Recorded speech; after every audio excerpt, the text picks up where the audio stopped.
Hi, I'm John Noser. This is Board Game Geek TV. This is Gen Con 2013. I'm with Andrew Clark of Wishing Tree Games, and this is Codename Oracle.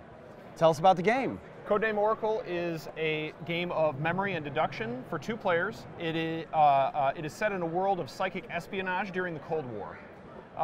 Players use Zener cards, which are cards designed by a psychologist in the 1920s to test psychic powers. You may be familiar with them from Ghostbusters. From Ghostbusters, exactly, absolutely.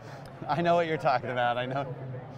Each player gets a player board with 9 hit points, and it also shows the effects of their various cards.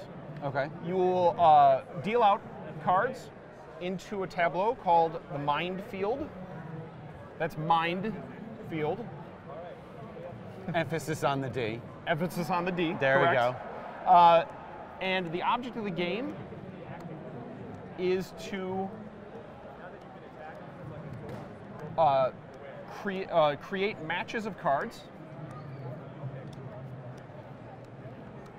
which will result in your opponent's figuring out your opponent's code row, which is the final row of cards that is dealt out. Okay. You put that down according to what symbols you would like to use.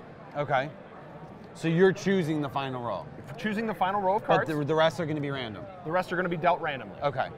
During your turn, you can check 2 cards, just like in memory or concentration. Okay. You can swap the position of 2 cards.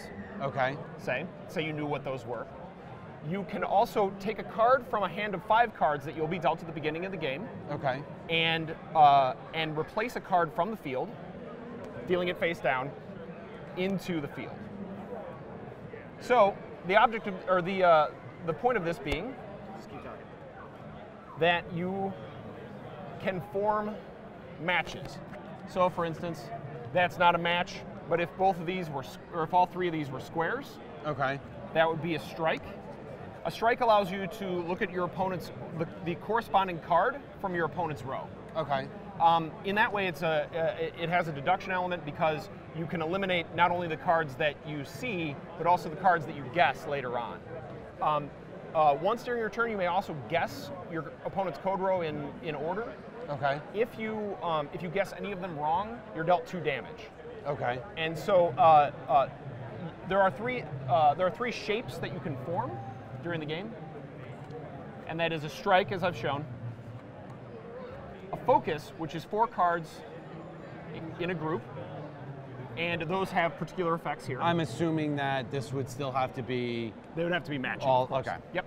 Yeah, they would have to be matching. I just don't happen to have a square. That's fair enough. And then, the third one is a shield. Shield is 3 cards in any row. Okay, so you got a column, a square, and a row. In this case, that would be a square one. Well, okay. Okay. These can either be revealed during your turn or as a response during your opponent's turn to a strike. Okay. They block strikes, and they also eliminate the effect of them being able to look at your card. Okay.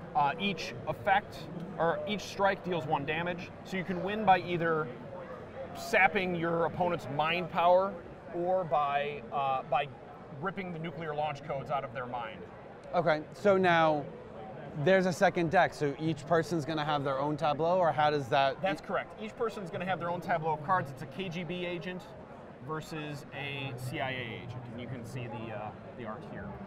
So can I only be flipping over cards in my group, or can I be flipping over cards in his group, or how does that work? There are 15 different special effects on the cards. Some of them will allow you to look at your opponent's rows in some ways. Okay. But for the majority of time, during the normal course of your turn, you're going to be only looking at cards in your row. Okay, so you're going to be flipping and you're going to be trying to setting things up so you can strike him or shield against stuff. And that's correct. So it's going to be this is your power, and there's going to be another grouping of his cards over there. That's going to be his power, and you'll be going back and forth. Okay, I'm getting the feel for it. Obviously, it's a 2-player game. About how long does it take? About 30 minutes for inexperienced players. A little bit quicker for people who really know the game. Okay. It takes a lot of concentration, though. A lot of memory. A lot of memory. Okay. I wasn't sure if we were just talking about concentration or concentration as in memory. So exactly. Thank you for the clarification there. Right. So when is this available? It's available right now on Kickstarter. Just search for Codename Oracle. Okay, and so it's kickstarting right now. That's right. Yeah, we have. There's a print and play level. There, in addition, you will get the print. You should get the print and play level with the rest of them. We're talking about that right now. Okay. But the base game is $21 plus shipping, and it goes down from there. Okay. Or it goes up from there for multiple copies. Okay. We also have a couple of add-ons. We have a player board, which is very nicely laid out, so that you can have a space for your code row, etc., and card sleeves and that. When is the Kickstarter ending? Kickstarter should be ending in 29 days. Okay, so you got plenty of time still. That's right. Plenty of time to go out and pledge. Cool. Well, thank you for showing us the game. Again, this is Andrew Clark of Wishing Tree Games, and we just took a look at Codename Oracle.